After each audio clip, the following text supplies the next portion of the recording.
વરસાદ હોય કે ઠંડીની મોસમ ભજીયા કોને ન ભાવે, તો આજે હું આપ સૌની માટે લઈને આવી છું માત્ર 5 થી 10 મિનિટમાં તૈયાર કરી શકો એવા ડુંગળીના કુરકુરિયા ક્રિસ્પી ભજીયાની રેસીપી।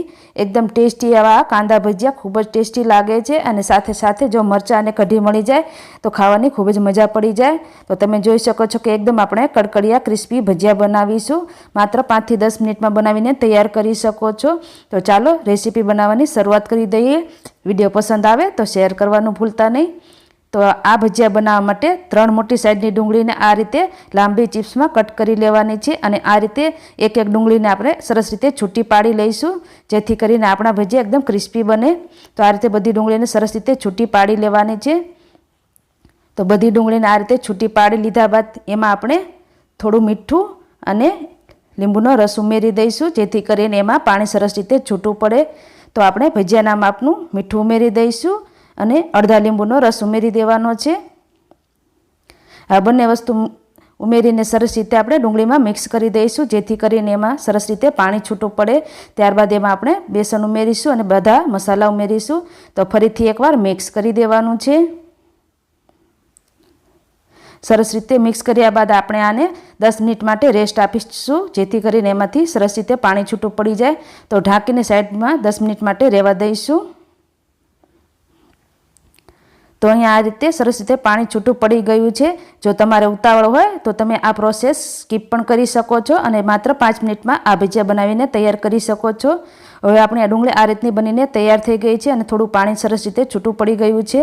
તો એમાં આપણે ક્રશ કરેલા આદુ મરચાં અને લસણ ઉમેરી દઈશું। તીખાશ તમારા ટેસ્ટ પ્રમાણે વધારે ઓછી કરી શકો છો।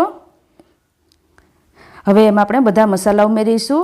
સૌથી પહેલાં આપણે થોડા ધાણા ઉમેરી દઈશું, ત્યારબાદ અડધી ચમચી હળદર, 1 ચમચી લાલ મરચું પાવડર પણ ઉમેરી દઈશું। તીખાશ અહીંયા વધારે ઓછી કરી શકો છો। થોડી હિંગ પણ ઉમેરી દઈશું, 1 ચમચી ધાણા જીરું પાવડર, 1 ચમચી જેટલી ખાંડ ઉમેરીશું। આગળ આપણે લીંબુનો ઉપયોગ કર્યો છે એટલા માટે હું એડ કરી રહી છું, જો તમારે સ્કીપ કરવી હોય તો સ્કીપ પણ કરી શકાય। હવે બધી વસ્તુને સરસ રીતે ડુંગળીમાં મિક્સ કરી દઈશું। મસાલા સરસ રીતે ડુંગળીમાં મિક્સ કરી દેવાના છે। બધું મિક્સ થઈ જાય ત્યારબાદ એમાં આપણે ચણાનો લોટ ઉમેરીશું। તો અહીંયા મેં 1 કપ ચણાનો લોટ લઈ લીધો છે, એમાંથી આપણે કેટલો વાપરીશું એ હું આગળ જણાવી દઈશ। તો આ બધું સરસ રીતે આ રીતનું મિક્સ થઈ ગયું છે। તો હવે અહીંયા આપણે જે 1 કપ લોટ લીધો છે એમાંથી આપણે પહેલાં થોડો ઉમેરી દઈશું, જેમ જરૂર લાગે એમ આપણે ઉમેરતા જવાનું છે। અહીંયા આપણે વધારે ચણાના લોટની જરૂર નહીં પડે, થોડું બાઇન્ડિંગ આવે અને ભજીયા પાડતા ફાવે એટલો જ આપણે અહીંયા ચણાનો લોટ ઉમેરવાનો છે, જેથી કરીને આપણા આ ભજીયા એકદમ ક્રિસ્પી બને અને કડકડિયા બને સરસ। તો સરસ રીતે બધું મિક્સ કરતા જવાનું છે અને જેમ જરૂર લાગે એમ આપણે થોડો લોટ ઉમેરતા જવાનું છે। ડુંગળીને સરસ રીતે બાઇન્ડિંગ મળે એટલો જ આપણે અહીંયા લોટ ઉમેરવાનો છે। આપણને ભજીયા પાડતા ફાવે એટલો જ આપણે બાઇન્ડિંગ માટેનો લોટ ઉમેરવાનો છે। હું ફરીથી બીજો લોટ ઉમેરી દઈશ।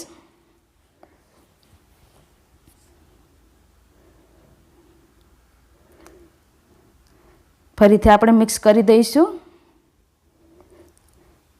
થોડું જરૂર લાગે તો તમે 2 ચમચી જેટલું પાણી પણ એડ કરી શકો છો, જો જરૂર લાગે તો જ ઉમેરવાનું છે, નહીંતર વધારે પડતું પાણીની જરૂર નહીં પડે। હવે અહીંયા મેં આ રીતનું મિશ્રણ બનાવીને તૈયાર કરી લીધું છે।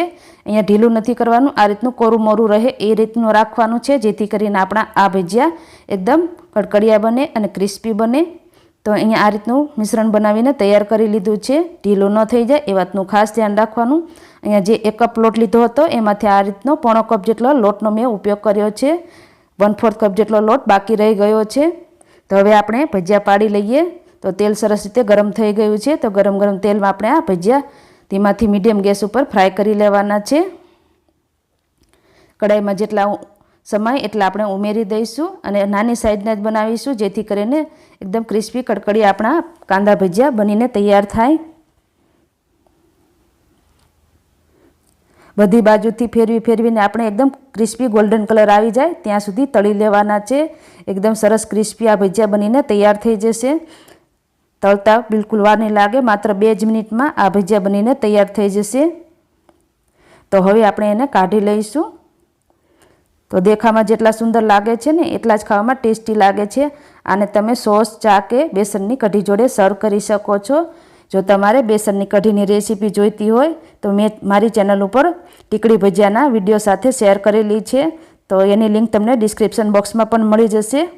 તો અહીંયા મેં બેસનની કઢી મરચાં જોડે સર્વ કરી દીધા છે. ચા જોડે પણ ખાવાની ખૂબ જ મજા આવે છે. તો તમને આ મારી રેસીપી કેવી લાગી કમેન્ટમાં જણાવવાનું ભૂલતા નહીં, અને પસંદ આવી હોય તો શેર કરજો. તો ફરી મળીશું નવા વિડીયો સાથે. ત્યાં સુધી આવજો.